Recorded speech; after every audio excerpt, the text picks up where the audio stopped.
Joining us now to review some of the headlines of today's newspapers from around the world is Arise News analyst Emmanuel Efeni. Great Malabar. Good morning, Ruben. Great Malabar. How was church yesterday? Good morning, sir. How was church yesterday? Well, we did our best in the Lord's house. Good morning, Victoria Tundu MK Abiola. Morning. Yes, looking flashy on a Monday morning. Oh, thank you. Yes, let's start the review with this day. Nigeria's newspaper of record. The lead story, presidential visitation indicts Unilag VC, Ogundipe management, exonerates Babalaki of wrongdoings in Vice Chancellor's removal. Says Ogundipe was given fair hearing. Yes, you recall the dust that was raised when the Vice Chancellor was removed by the then council headed by Dr. Dele Babalaki, and after all the hue and cry, of course, a special... Wale. Yes, Dr. Wale Babalakin, yes, Dr. Wale Babalakin, senior advocate of Nigeria. And recall that there was so much dust then, and the claim that the Vice Chancellor that was removed was not given fair hearing, and that the council did not even follow procedure. Yes, at that time it was even unthinkable that a lawyer of Dr. Babalaki's standing will not follow the law or the due process according to the law. But the panel then that was set up, a special panel that was set up and came up with its report, and just before that panel, before the council was dissolved, of course, on grounds of principle, Dr. Babalaki had to resign. But the president set up a visitation panel, the visitor to the university, to look at goings on within the University of Lagos. And of course, the report of that visitation panel, which this day has exclusively obtained, clearly, it concluded that all the allegations made by Dr. Wale Babalakin led governing council against the Vice Chancellor Ogundipe were substantiated by the panel, contrary to the position held by that special panel, which was set up after the removal of the VC. And of course, the visitation panel, in its report, the final report revealed that Ogundipe, yes, could not provide any defense for his actions. It alleged that the Unilag VC was involved in splitting of contracts. According to the visitation panel, the explanation given by the VC then were mere justification to the breach of contract splitting. Of course, the report also highlighted many contracts that were allegedly illegally awarded. Now, Babalaki has been vindicated, as it were. Ruben Rufai and Tundu. I mean, so since it's been vindicated, can it be reinstated now as the Chancellor of the University? Because you see, we all saw this brouhaha, and it looked like there was triumphalism on one side that time when the VC was put back there. But if this investigation has come out and exonerated Babalaki, can the needful be done to the VC? Can those allegations be pressed further? And can Babalaki be reinstated? That's the big question I want to ask now. Because we had a lot of sides to it. Well, I'm not too sure whether Babalaki will be interested in going back, but the fact that he has been vindicated, I think that should suit himself and, of course, all lovers of truth. But Ruben, we must also commend the visitor to the university for setting up this visitation panel to get to the roots of this matter.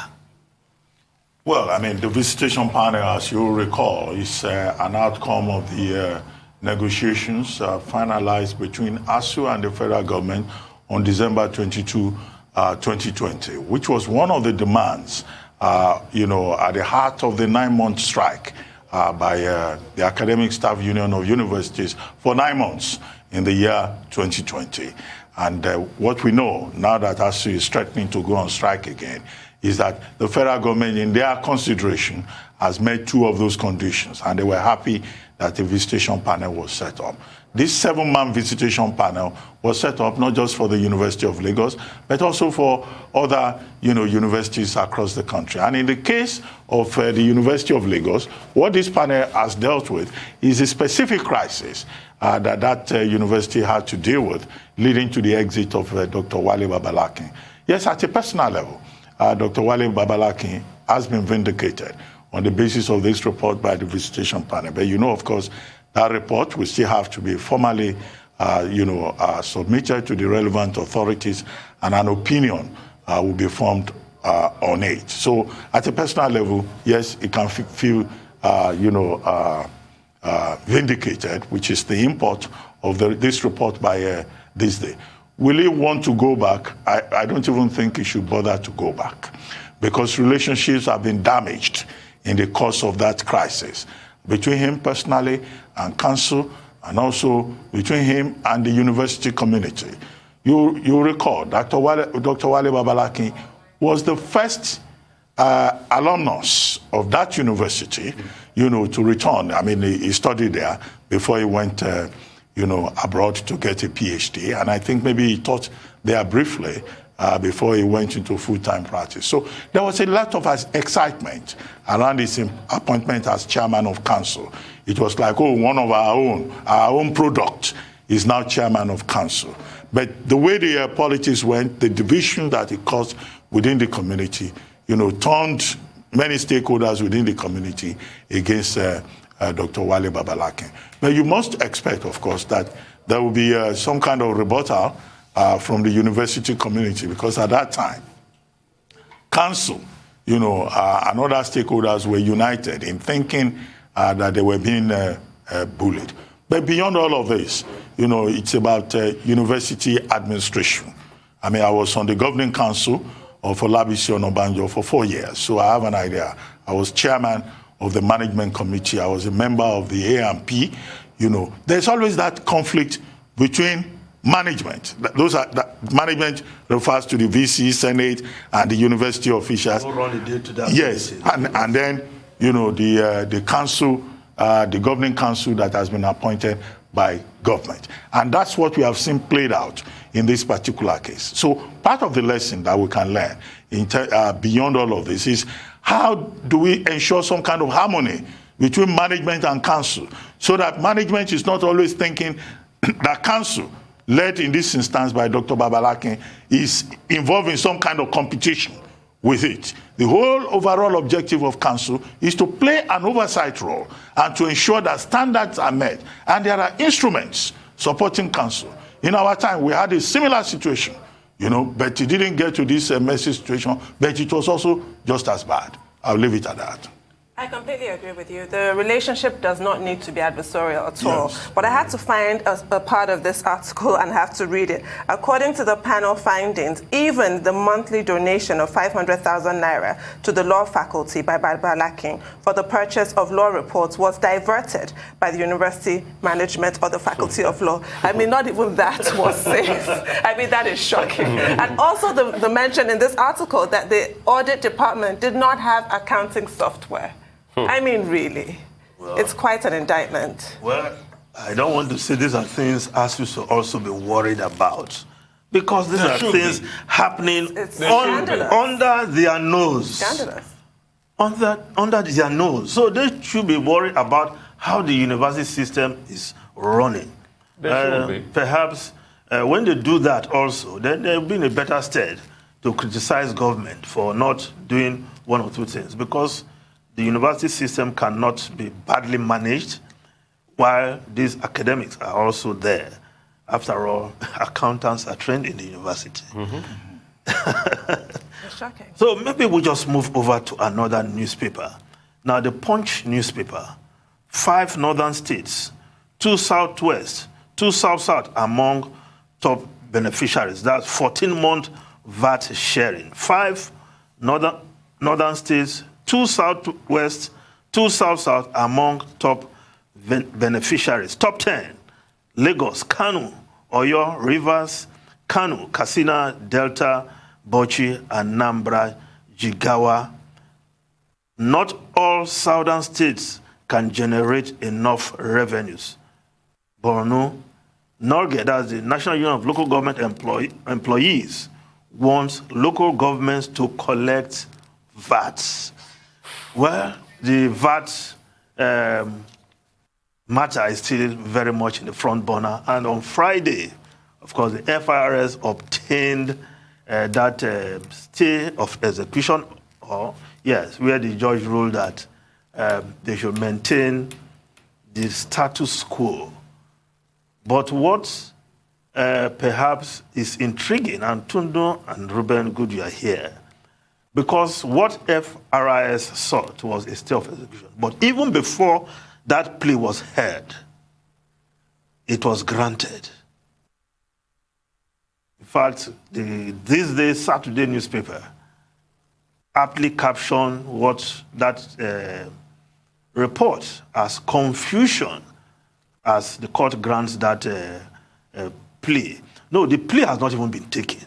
That is even the... So I was thinking, is this not another ex parte motion dressed in another robe? It's looking like it. And what's the CGN saying as regards this? Well, it happened on Friday. We'll hear from him today. Okay. Perhaps. Okay. And I'm sure other lawyers will also... The Court of Appeal has ruled that with regard to VAT, the VAT, what has become the VAT war, you know, I think that the right thing for Shouldn't all... be targeted as well. It's an emerging war, you know, as it seems. It's a contestation. Well, okay, you can put the war in quotes. You know, I think the thing for the various gladiators to do is to just obey the ruling of the appeal court, allow the status quo, you know, to stay for now until the determination of the motion on notice, because I thought that was what the presiding judge said. But this is a matter that is likely to go all the way to the Supreme Court.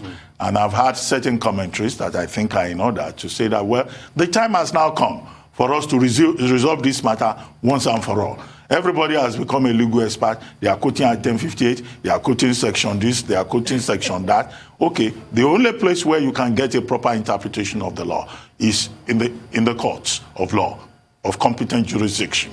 So, and we hope that this will not end up, you know, this is a third case, major case on VAT. Yes. There was a case which was it the Obieze case, you know, put up by a private person. So there was the issue of locus with regard to that. There was the one of the independent hoteliers in Lagos State. Yes. And then you have the Rivers State government now really forcing the issue at the state level. And you cannot question the bona fides of the Rivers State government or Lagos State or any other state in this matter. So, and you know, immediately the case came up at the Court of Appeal. Lagos State has to be joined in the suit. Yes. So it's, you know, something we all have to watch very closely. So we have not heard the last of the... Oh, yeah. Certainly not. It's a developing story. The contestation, a.k.a. the war. The war. In quote.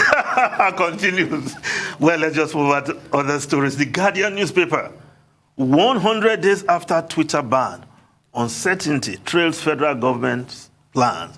Yes, it's Twitter that is delaying, says presidency source. Economy biggest casualty as losses hit 246 billion. Social enterprise groups meet today to discuss the way forward. Stakeholders appeal to government to resolve issues, not kill online community. Surprisingly, after that high-powered government panel to engage with Twitter, and there was also a trip by the Minister of Information and Culture outside the country, supposedly, to engage with Twitter. Yet, nothing has happened ever since. And somebody was suggesting, why not allow Twitter to continue to operate? while you make all those demands while they are here. That's a sensible suggestion. I thought that should be a very sensible... Yes. But you know the but. Ruben, you want to say something on that? But you know the but. No, I think, we should also be worried about the cost of that suspension of Twitter in Nigeria, the implications for businesses, the implications for social interaction, the implications in terms of the psychological effect. I keep saying that so many people depend on social media for managing depression. If you go on Instagram, for example, there are some handles you go to. You have fun from morning till evening. Yeah. By the time you read all these gists about who is snatching somebody's wife, whose wife is throwing tantrums, and who has traveled abroad to... love this salacious story. No, it's prime content on social media. And then... it's the escapism factor, I guess. So, all of one of those missing Twitter. The more prolonged this is, the more we'll keep counting the cost of the suspension. But what we're told is that you can only enjoy Twitter or social media if there is a country. That's the standard argument of government. And that you cannot allow the kind of social media that will sabotage the country or cause crisis in the country. But who defines national security? There are different definitions. And people in government should not assume that they are the only ones who are concerned about national security. All of us are. But how do we measure it?